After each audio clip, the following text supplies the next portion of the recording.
Je me suis jamais sentie légitime de parler de personnes racisées parce que je suis une personne blanche. Je suis blanche, dans un pays de blancs. Je ne peux pas parler de racisme. Est-ce que les personnes blanches devraient s'autoriser à parler du racisme? Qu'est-ce qu'elle révèle, cette question? Peut-être une première idée, que pour certains, on ne peut parler de racisme que si on en fait l'expérience.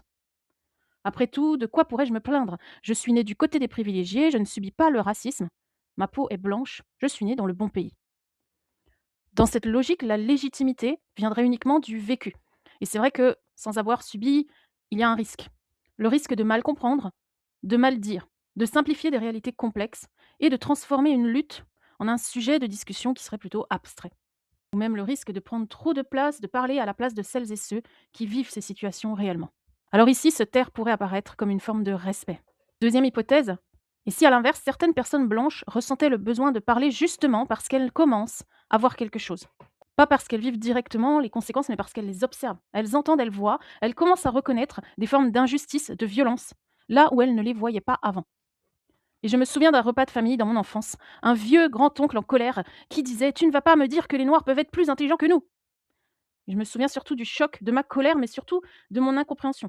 Comme si, à ce moment-là, quelque chose d'évident pour lui ne l'était absolument pas pour moi, comme si l'idée qu'une personne puisse être inférieure n'avait encore jamais existé dans mon monde.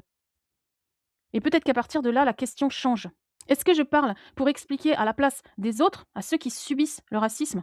Ou bien est-ce que je parle aussi de ce que je vois autour de moi, de ce que j'entends, de ce que je laisse passer ou pas, de ce que je choisis de ne plus laisser passer? Pose-toi vraiment la question, est-ce que ça t'est déjà arrivé d'entendre une remarque, une blague, une phrase et de ressentir un malaise? C'est pas forcément quelque chose de violent, pas forcément quelque chose de frontal, mais un truc qui dérange un peu. Et dans ces moments-là, qu'est-ce que tu fais? Est-ce que tu dis quelque chose?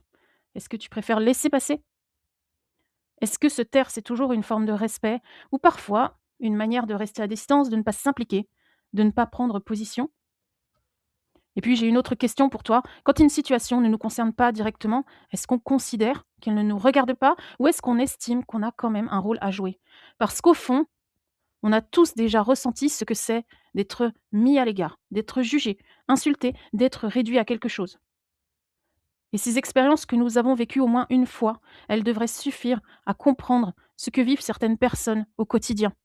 Elles devraient suffire à nous amener à les écouter, à les croire, à prêter attention à des réalités que finalement on ne vit pas soi-même. On peut ne jamais avoir subi le racisme et pourtant être présent au quotidien dans les moments où il s'exprime ou bien où il se laisse passer. Il faut bien retenir une chose, le racisme, il ne circule pas uniquement dans les actes ou les paroles les plus visibles, les plus violents. Il circule aussi dans les silences, dans les moments où personne ne réagit.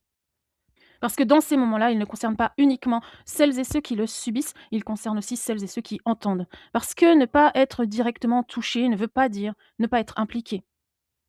On peut ne pas vivre, ne pas subir certaines situations et pourtant être en position d'agir autrement. Quelques exemples, hein. Il faut nommer ce qui dérange. Il ne faut pas valider automatiquement. Il faut poser des questions qui gênent celui qui tient des propos racistes. Il faut refuser de laisser passer certaines idées comme normales. Et puis, il faut prendre en compte également cette autre dimension. Certaines transformations dans l'histoire, elles n'ont pas été portées uniquement par les personnes qui étaient directement concernées. Pas parce qu'elles n'en étaient pas capables, mais parce que les rapports de pouvoir les empêchaient.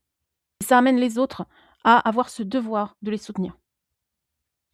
Alors aujourd'hui, la question, en tant que blanc vivant dans un pays de blancs, n'est pas seulement est-ce que j'ai le droit de parler de ce sujet, mais plutôt qu'est-ce que je fais de ces situations auxquelles j'assiste.